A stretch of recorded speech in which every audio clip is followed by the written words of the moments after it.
herb in my brain. So bring the medication for my brain to heal the whole of the nation from the pain and break up all the circles and the chains. I need some meditation in my brain. So bring the medication for my brain to heal the whole of the nation from the pain. Break up all the circles and the chain. Hey, no, this could never be no man killer. Good for my head, so me call it as the man healer. When me ill, you know me never need a painkiller. It's quite exciting, me call it as the man chiller. Give me good meds, so me not think iller. What a inspiration, fit on a sound killer. For the pagan, me spark it like a 9 miller. Fi fight the liquor and the coke, ganja and the pillar. That's why me need some herb in my brain. So bring the medication for my brain to heal the whole of the nation from the pain. Break up all the circles and the chains. I need some herb in my brain. Bring the medication for my brain to heal the whole of the nation from the pain and break up all the circles and the chains. Moving on now to one of my favourite countries in the world, Peru, where the Day of Afro-Peruvian Culture is hosted on the 4th of June every year. Why June the 4th? Because it was the birthday of the beloved Afro-Peruvian musician and activist Nicomedes Santa Cruz. Together with his sister Victoria Santa Cruz, Nicomedes pioneered the revival of the civil rights movement in Peru in the 1950s and 60s. We head north now to Costa Rica, where every year on August the 31st to be exact, Costa Ricans celebrate Black People's Day. This dates back to the 1980s and evolved to become Black People in Afro-Costa Rican Culture Day. Fast forward to 2018 and a law was passed declaring August the month of the history of Afro-descendant peoples in Costa Rica. Just as Black History Month is kicking off in the UK on the other side of the world, Ecuador has a very special celebration of its own. In 1997, Afro-Ecuadorian communities organised the Afro-Ecuadorian Cultural Week in Quito, the capital city. That same year, the Ecuadorian National Congress declared October the 2nd to be the National Day of Black Ecuadorians. November is a busy month for the African diaspora in Latin America, starting with Argentina, which holds the National Day of Argentine Peoples and African Culture on November the 8th. This was established in 2013 and November the 8th commemorates the date of death of Maria Remedios del Valle, a legendary guerrilla fighter who fought in the Argentine War of Independence. The penultimate celebration we'll look at today is the Garifuna Settlement Day in Belize, held on the 19th of November every year. The Garifuna are an Afro-Indigenous ethnic group dispersed throughout Central and North America. They can be found in Honduras, Belize, Guatemala, the US, and many other countries. One of the biggest Garifuna communities resides in Belize, and Garifuna Settlement Day celebrates the settlement of the Garifuna people in Belize after being exiled from the Grenadines by the British. It was created by the Garifuna activist Thomas Vincent Ramos in 1941 and was declared a national holiday in 1977. Last but by no means least, we come to Brazil, the country with the biggest African diaspora community in the world, with over 100 million people of African descent. Since the 1960s, Brazilians have celebrated Black Consciousness Day. Although it was originally held on May the 13th, which was the date of the abolition of slavery in Brazil, it was moved to November the 20th to honour the death of Zumbi, an Afro-Brazilian resistance leader during the slavery era. That brings us to the end of what is by no means an exhaustive list. There are Black communities everywhere and Black history is celebrated everywhere.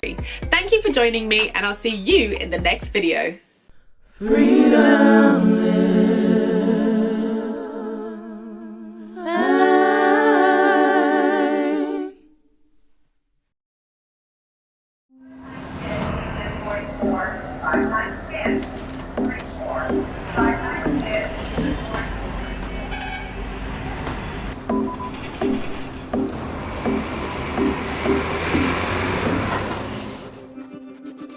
Hold on, know that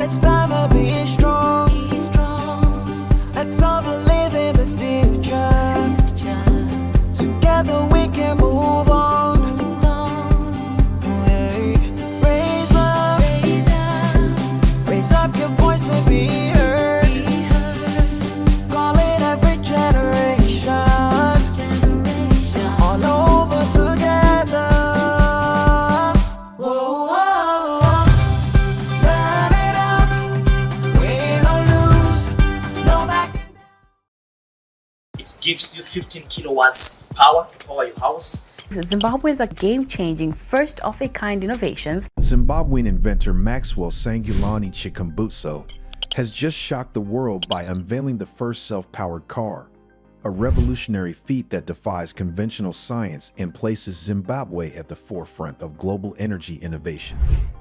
This extraordinary breakthrough, achieved through his invention of the microsonic energy device, harnesses radio frequencies from the atmosphere and converts them into usable electrical energy.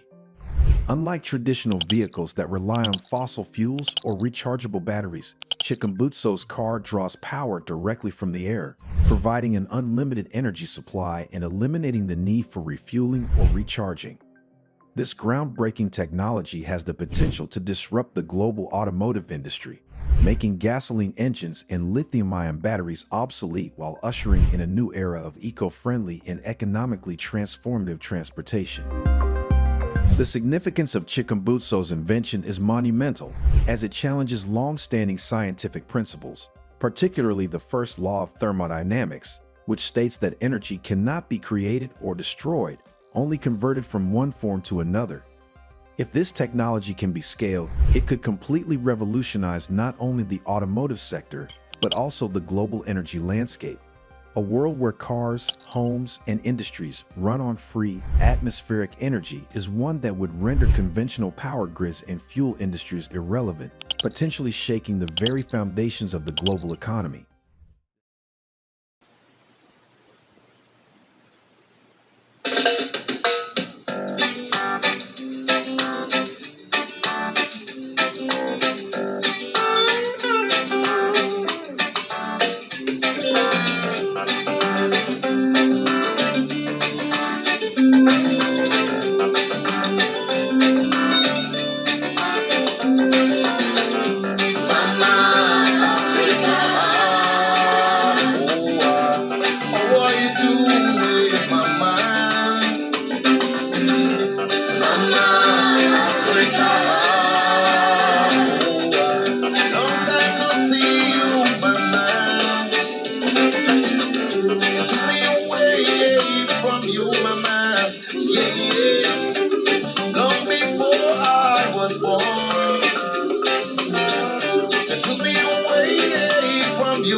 Remember to like this video, subscribe to the channel, and share it with your contacts. Thank you. Well, them say, here comes trouble, here comes the danger, sent by the Savior, welcome. Welcome the Rasta youths, original Chronnix representing, you don't know. East. I think it's just like how much planning we managed to do, and like it's our only stop only for this run, but we have more shows in Africa for the rest of the year. Well, I mean Chronnix, and Dada means what, sister? I don't know, it sounds good. Inspiration for my music, or for the music that we channel and the music that we sing, comes from everywhere and everything. I couldn't say it's from any specific place. It's life experiences, emotions, stories. Social commentary in the sense of things that people want to hear said through music, because music is not just about the artist, you know, but the artist should somehow become,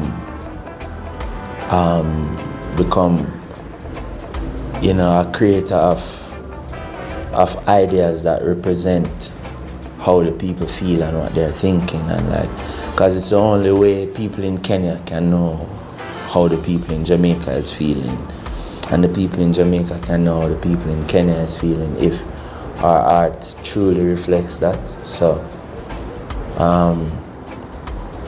we take inspiration from reality.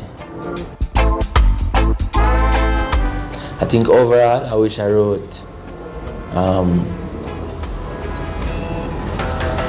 Damian Marley have a song that says, "Till Shiloh I shall not forsake thee." I like that song. Vexation of spirit is a waste of.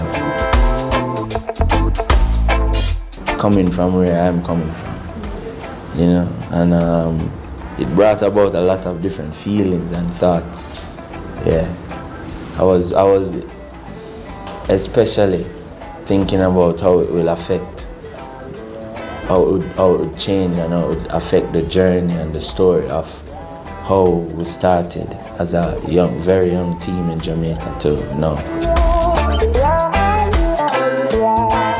You know, performing in Africa and traveling to Africa, you know, felt like a great coming home for me, and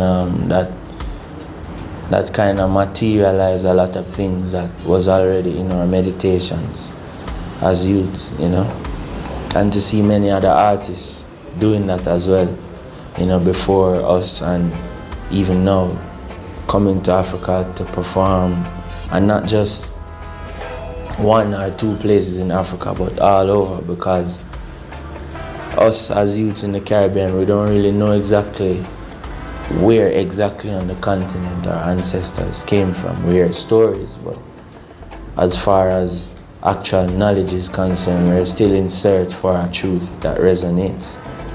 So we have to go all over the continent and somehow create a unity, so the truth can arise and surface out of that unity, you know. So I think that is kind of the highlight of the whole thing for us, being able to be here, you know.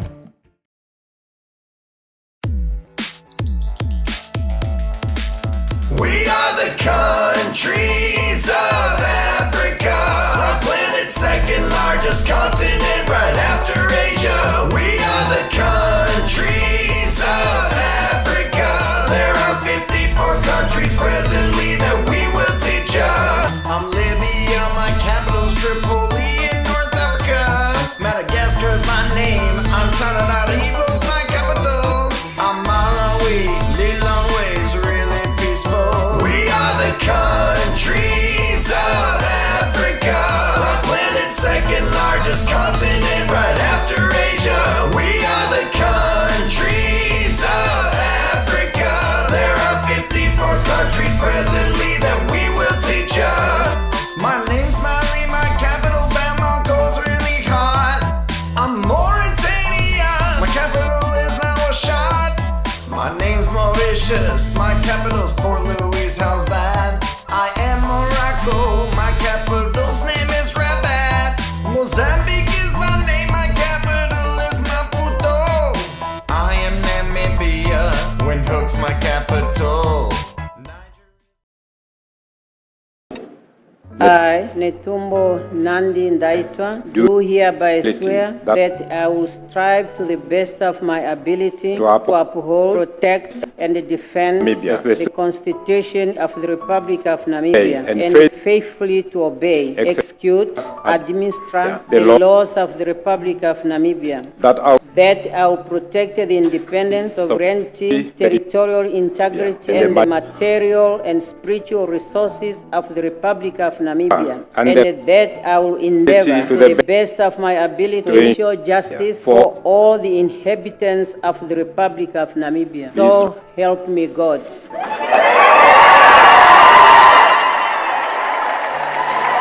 Namibia's decision to end visa-free travel for 31 countries many of them Western powers, didn't make front-page headlines across the globe. But for those paying attention, it was more than a policy update. It was a signal, a quiet but resounding declaration of sovereignty, fairness, and resistance. In today's episode of African Magic, we uncover the deeper motives behind Namibia's move, the centuries-long struggle for reciprocal treatment, and how this moment could mark the beginning of a larger shift across Africa. Was this simply about travel documents? Or are we witnessing the subtle but firm pushback against a world order that continues to undervalue African dignity? Let's begin by understanding what actually happened, and then we'll go deeper, much deeper. On March 25th, 2025, Namibia officially revoked visa-free access for citizens of 31 countries, including Germany, the United States, and several EU nations. Previously, travelers from these countries could enter Namibia without a visa, a privilege not equally extended to Namibians in return. Going forward, travelers will need to apply for visas through a more formal process, just as Namibian citizens have always had to do when visiting these countries. The move was framed by Namibia's government as a push for fairness and reciprocity in international travel agreements. If Namibians need visas, so should those visiting Namibia. But underneath the policy announcement, there's a long history of imbalance and a growing hunger across Africa for equal treatment on the global stage. To truly understand the power of Namibia's decision, we need to rewind the clock, all the way back to the colonial era. For much of Africa, travel across borders was dictated not by choice, but by force. Under colonial rule, mobility was a tool of control. European colonizers could move freely between territories, while Africans faced restrictions even within their own lands. That imbalance carried over into the post-colonial world. Today, while citizens of former colonial powers move across Africa with ease, Africans still face strict visa requirements, invasive questioning, and outright denials when trying to enter Europe or North America. Namibia's move, then, is not just about visas. It's about reversing a long-standing norm, one rooted in the colonial idea that Western mobility is a right, and African mobility is a privilege to be granted. The irony of the situation is clear to anyone paying attention. While African citizens are often denied entry or subjected to rigorous visa interviews for Western nations, Westerners have been allowed to stroll into African countries, often without even knowing basic facts about the place they're entering. This double standard isn't just insulting, it's systemic. It reinforces the idea that the West owns the world and that Africa in some way is still supposed to be open, accessible, and compliant. Namibia's rejection of this unspoken rule is more than justified, it's overdue. In a world that prides itself on equality, Namibia is forcing a long overdue conversation. Why should African nations offer something they do not receive? Critics may try to frame Namibia's decision as petty or protectionist, but this isn't about retaliation. It's about sovereignty. Namibia has the right, just like any other country, to control who enters its borders and under what terms. It's a matter of policy, not politics. In fact, many African nations have kept visa-free access in place out of diplomacy or economic pressure, fearing tourism drops or strained relations. But now, with growing support across the continent for stronger Pan-African alliances and self-determination, countries like Namibia are feeling empowered to take bold steps without fear of Western backlash. Namibia didn't stage a protest. There was no angry speech at the United Nations, just a simple administrative change. But make no mistake, the message was received. This kind of silent diplomacy is part of a larger trend in Africa, where nations are increasingly asserting themselves through policy rather than protest. Reciprocity has always been a cornerstone of international relations. Namibia is simply holding others to the same standard. The West may not like it, but it can't ignore it either. Namibia may not be alone for long. Already, rumblings have emerged from countries like Kenya, Ghana, and South Africa, where citizens frequently complain about unequal visa treatment from Europe and the US. In the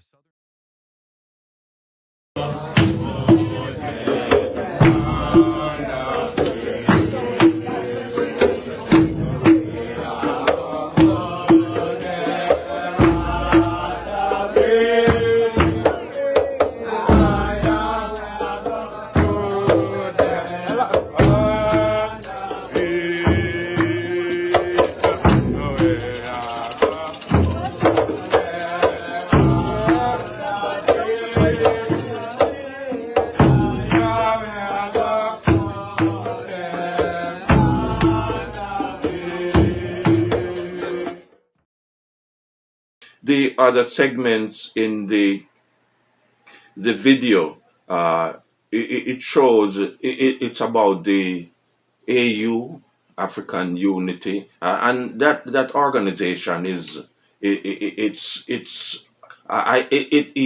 has to be changed dramatically, or it's going to split in two, with the progressive states like the AES states and others that are going to join them.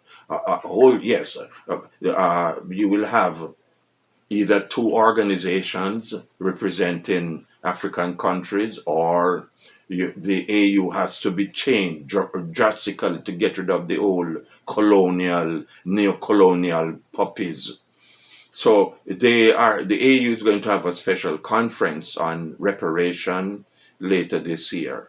And last month, we saw Barbados' Prime Minister, leader of the reparation movement in the Caribbean, Prime Minister Mia Mottley. She was a guest speaker representing Region 6 of the AU. Region 6 is the section of the AU for Afro Diasporans in the Caribbean and North America and Europe and so on. But the best way to get reparation for slavery of the African diasporans and reparation for continental Africans, to get the Britain, Europe, and North America to pay reparation, it's the African countries will have to withhold their resources from those countries when they don't pay up. The other segment is about Brother Maxwell Chikumbutso, who his invention. I'm going to say the number one thing in social media, although it's not even mentioned in the regular media.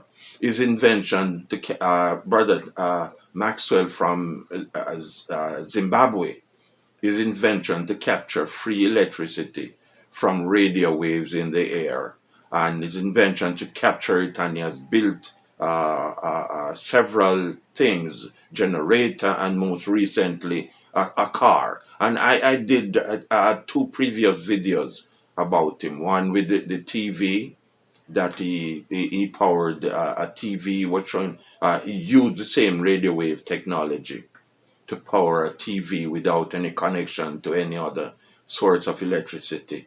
And this might be the greatest invention of this century, and certainly it is the greatest invention for the first 25 years of this century. As we know, electricity is the most important item in the world, in the modern world. And his invention is going to affect the entire world in a dramatic way. I think that this is so important that I will do a separate video about this invention, about his invention, in a separate video soon. This invention will change the world in many ways. I will do a separate video soon. The other segment is about the young reggae stars, and particularly the ones who are doing the roots reggae. And there is an interview with Chronnix among the young ones, and we see that in the young generation, the start at the start of this video, we had Skip Marley and Sidella, who did the Get Up Stand Up intro. And it's the young generation after their parents, Bob Marley, or after the famous and well-known generation, Bob Marley, Ras Peter Tosh and Bunny Wailer and so on.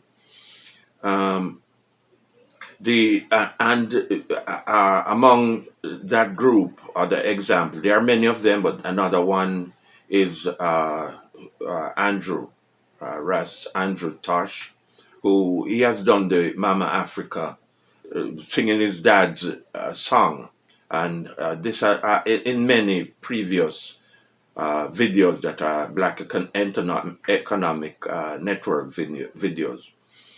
Finally, I will continue to the last item which I'll mention is that I continue to prepare to plan the Afro Economic EconTube by making contacts with people that I am asking to participate in one as investors to the project or in some other way. I was able, during the course of this month, I made contact with Brother Econ Simpson in Ghana, commented on one of his recent videos about the Pan-African village in Asebu in Ghana, also mentioned the Afro Economic Tube, and he responded, and I will follow up soon. We should finish planting that social media platform, I would say in another 3 months, and certainly by August of this year, the latest to mark Emancipation Month in the Caribbean and the 4th anniversary of the Black Economic Network. So I'll keep working on it, and I'll keep updating you in every video or almost every video about that major project. We need to have our own, at least one social media platform. And as you will see in the last two previous videos, I went into details. I had segments and went into details about this project, this business. Okay, take care. Bye-bye for now.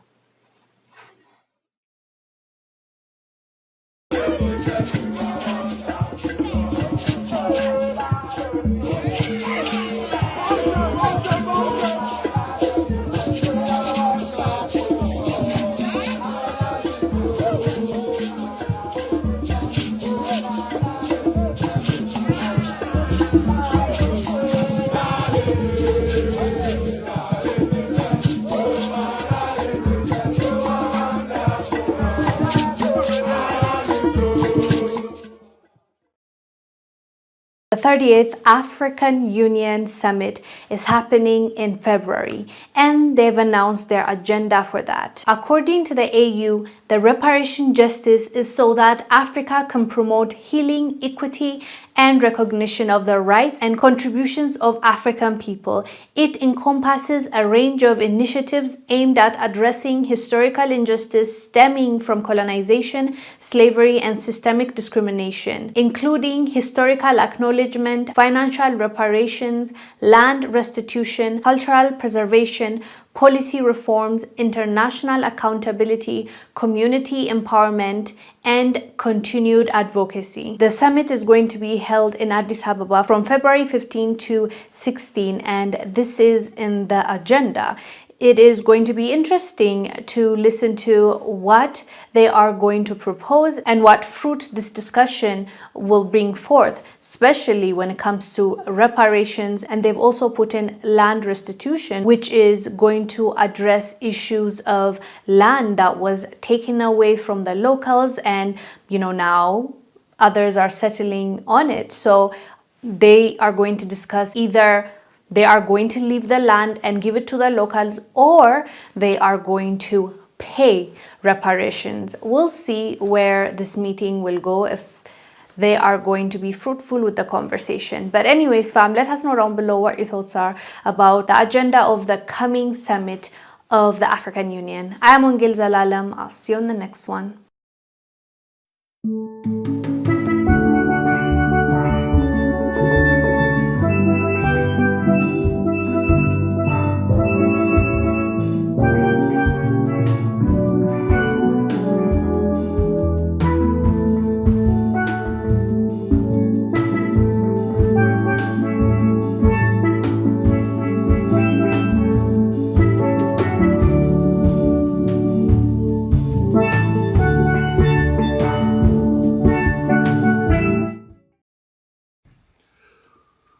So Africa was the superpower at that time, superpower in the world at that time.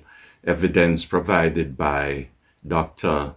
Van Sertima in his book, They Came Before Columbus, meaning that, of course, they came to the so-called New World, the Caribbean and North America, before Columbus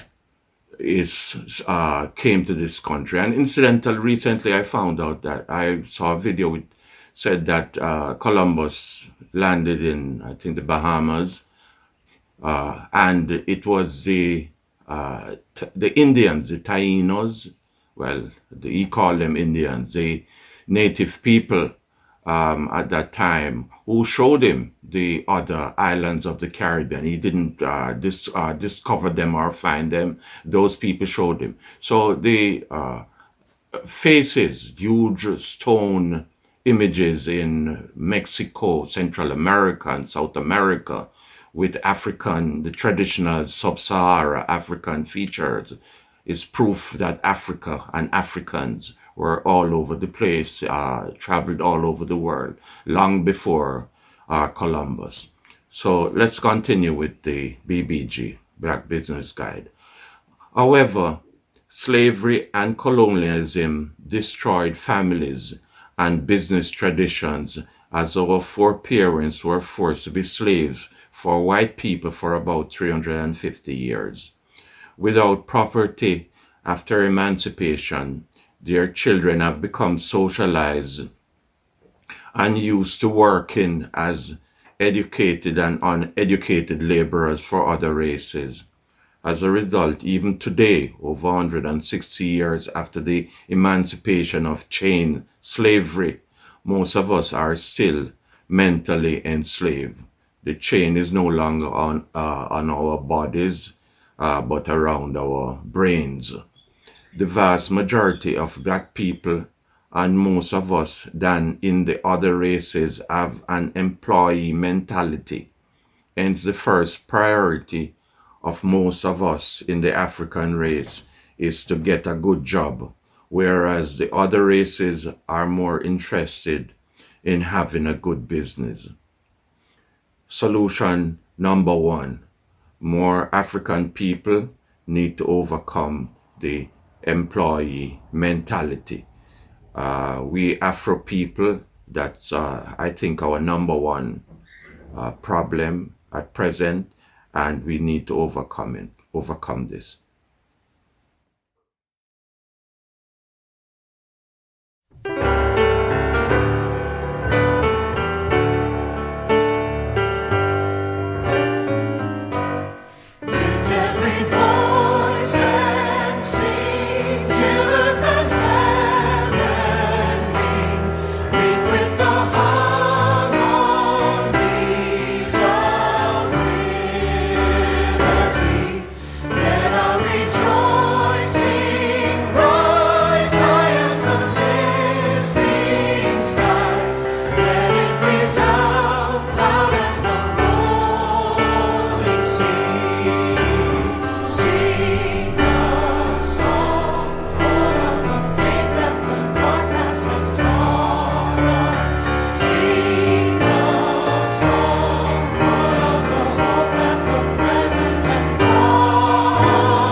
Remember to like this video, subscribe to the channel, and share it with your contacts.